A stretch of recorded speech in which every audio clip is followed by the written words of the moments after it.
Welcome to the Secrets of the Bible channel. In this Bible story from the book of Job, there's a wealthy man named Job residing in an area called Uz, with an extended family and vast flocks. He is blameless and upright, always striving to live a moral life. He had a very disciplined relationship with God. In the land of Uz, there lived a man whose name was Job. This man was blameless and upright. He feared God and shunned evil. He had 7 sons and 3 daughters, and he owned 7,000 sheep, 3,000 camels, 500 yoke of oxen, and 500 donkeys, and had a large number of servants. He was the greatest man among all the peoples of the East. His sons used to hold feasts in their homes on their birthdays, and they would invite their 3 sisters to eat and drink with them. When a period of feasting had run its course, Job would make arrangements for them to be purified. Early in the morning, he would sacrifice a burnt offering for each of them, thinking, "Perhaps my children have sinned and cursed God in their hearts." This was Job's regular custom. Job chapter 1, verses 1 through 5. God extols Job's virtues to Satan, but Satan counters that Job is only righteous because God has lavished him with favor. One day the angels came to present themselves before the Lord, and Satan also came with them. The Lord said to Satan, "Where have you come from?" Satan answered the Lord, "From roaming throughout the earth, going back and forth on it." Then the Lord said to Satan, "Have you considered my servant Job? There is no one on earth like him. He is blameless and upright, a man who fears God and shuns evil. Does Job fear God for nothing?" Satan replied, "Have you not put a hedge around him and his household and everything he has? You have blessed the work of his hands, so that his flocks and herds are spread throughout the land." Job chapter 1, verses 6 through 10. Satan dares God that, if given the approval to inflict suffering, Job will change and curse God. God allows Satan to torment Job in order to test this bold claim, yet he stops Satan from taking Job's life. "But now stretch out your hand and strike everything he has, and he will surely curse you to your face." The Lord said to Satan, "Very well, then, everything he has is in your power, but on the man himself do not lay a finger." Then Satan went out from the presence of the Lord. Job chapter 1, verses 11 and 12. Job receives 4 reports in one day, each notifying him that his sheep, servants, and 10 children have all died as a result of thieving invaders or natural disasters. One day, when Job's sons and daughters were feasting and drinking wine at the oldest brother's house, a messenger came to Job and said, "The oxen were plowing and the donkeys were grazing nearby, and the Sabaeans attacked and made off with them. They put the servants to the sword, and I'm the only one who has escaped to tell you."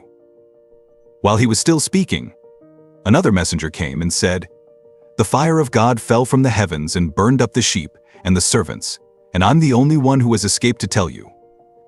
While he was still speaking, another messenger came and said, "The Chaldeans have formed 3 raiding parties and swept down on your camels and made off with them. They put the servants to the sword, and I am the only one who has escaped to tell you." While he was still speaking, yet another messenger came and said, "Your sons and daughters were feasting and drinking wine at the oldest brother's house, when suddenly a mighty wind swept in from the desert and struck the 4 corners of the house. It collapsed on them, and they are dead. And I'm the only one who has escaped to tell you." Job chapter 1, verses 13 through 19. In his grief, Job tears his garments and shaves his head, but he still praises God in his prayers at this job. Got up and tore his robe and shaved his head. Then he fell to the ground in worship and said, "Naked I came from my mother's womb, and naked I will depart. The Lord gave, and the Lord has taken away. May the name of the Lord be praised." In all this, Job did not sin by charging God with wrongdoing. Job chapter 1, verses 20 through 22. Satan arrives in heaven again, and God allows him another opportunity to test Job. Job is suffering from horrible skin rashes this time.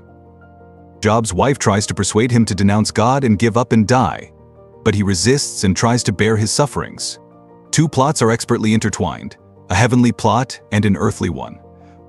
The occurrences on earth are the result of something that has already occurred in heaven, just as there is war on earth, immediately following a conflict in heaven in the book of Revelation.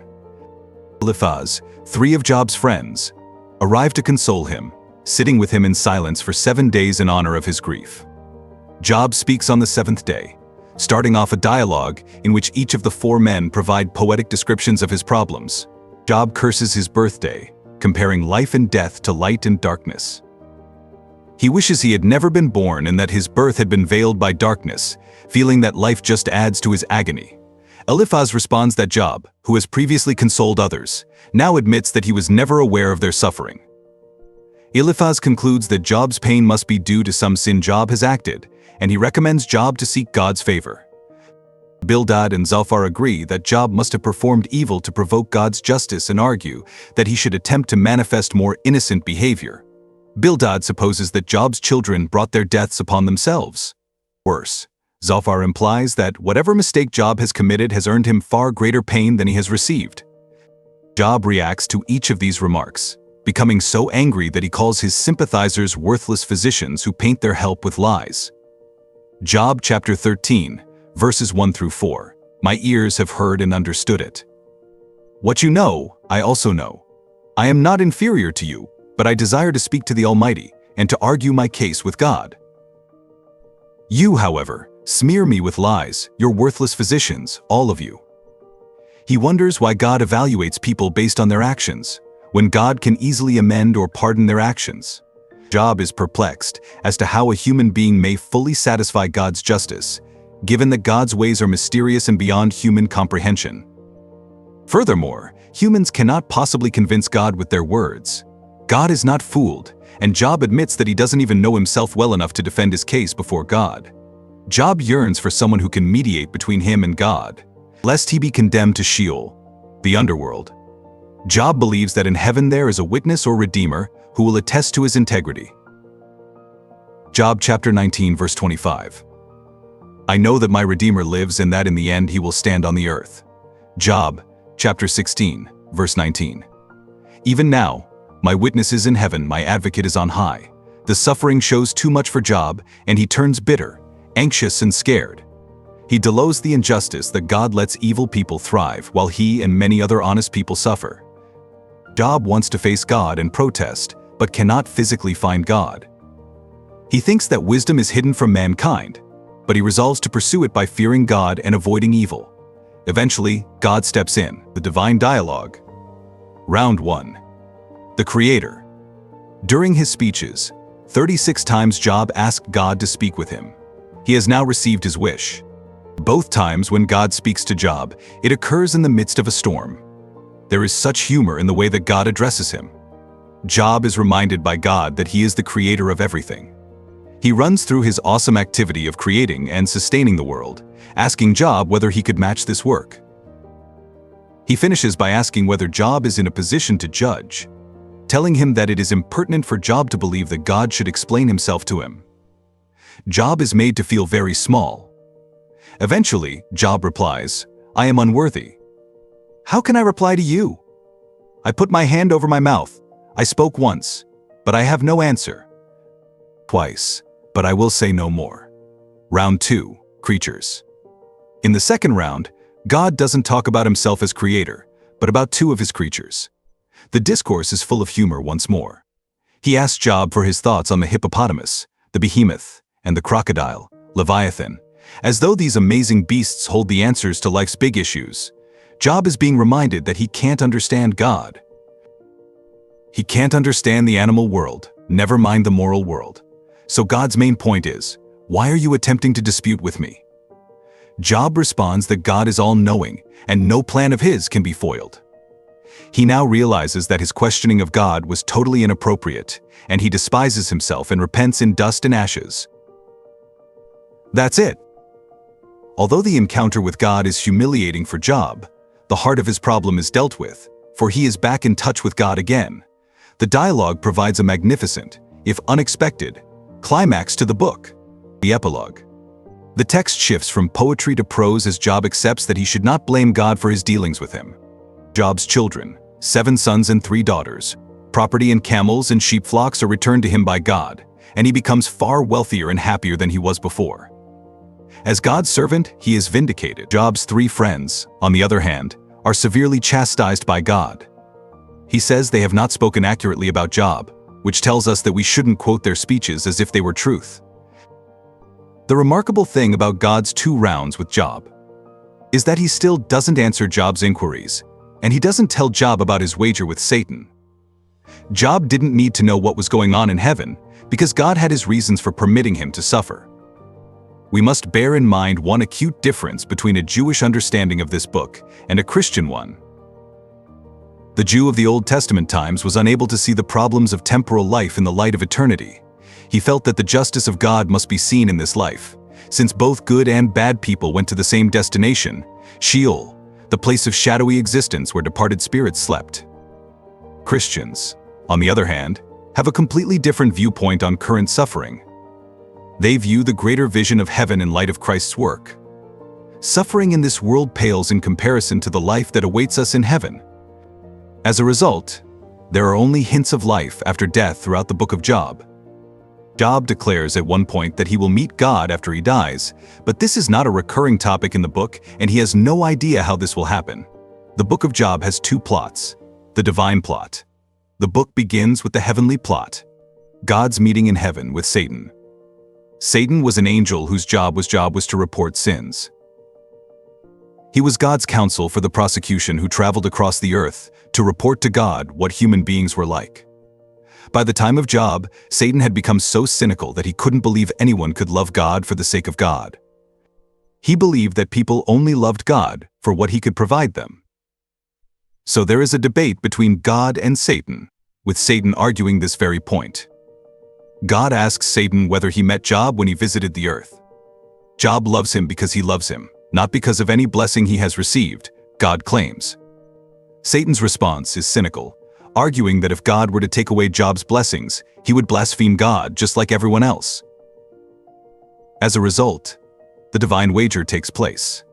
Tension is essential in any excellent drama. Job is unaware of the divine wager while the reader is. The test would be worthless if he knew. This encounter teaches us valuable truths about Satan. For starters, it suggests that he cannot be in 2 places at the same time. He is not endowed with God's omnipresence. The human plot, the dispute between Job and his companions, takes up the most of the book. Why is Job suffering more than other people? Is the central question addressed. There are 2 points of view. A. The friends are certain that Job's suffering is due to his sin. B. Job is certain that he is not sinning and protests his innocence. The exchange is filled with suspense because the reader knows Job is accurate. The book's 2-plot structure reminds us that no one knows the complete picture when it comes to figuring out why people suffer. It must be tough to defend yourself when you are in such misery. Beyond the search for explanations, everyone is confronted with a larger question. Can I continue to believe in a good God when everything seems to be going wrong? The book of Job gives an answer to this question. What was Job's greatest pain? Clarifies the significance of this topic. Was it a physical confrontation? Was he covered in sores from head to toe? Tired and exhausted? And in excruciating pain? Social? Because of his physical appearance and the fact that the local community was aware of his recent tragedy, he became a social outcast. People walked on the other side of the street, rather than converse to him, since he sat on the ash heap at the village's end. Even the teenagers laughed at him. Mental? He faced the mental pain of not knowing why these distressing things were happening to him, especially as there seemed to be nothing in his past to point to. Spiritual? His spiritual anguish was far worse than any other, as he felt cut off from God. He yelled out, pleading with him to locate him, speak with him, and even argue with him. This was the true, most excruciating ache. Suffering is much more agonizing if we believe unconcerned. However, when Job was finally able to talk with God, things didn't go as planned. For Christians, the book of Job could be seen in the context of the New Testament. 1. God allowed Satan to bring about Jesus' death on the cross, with his own son asking the question, "My God, why?" As with Job, God didn't explain why. This argues that even the Son of God lost contact with the purpose for his suffering under the intensity of the crucifixion's torment. 2. The Christian understands that life continues beyond death. The problems of suffering do not have to be resolved in this life. It is interesting to note that in the Greek version of the book of Job, an extra verse has been added, and it is written that he, Job, will rise again with those whom the Lord raises up. 3. This hope of resurrection reminds us that there will be a final vindication of Job. Christians believe that Jesus will return to judge the living and the dead at the end of time. One day there will be a courtroom scene in which Jesus will sit as judge, and all the evil and pious people who have ever lived will stand before his throne to be judged according to their actions in the body. So everything Job wished for is about to become a reality.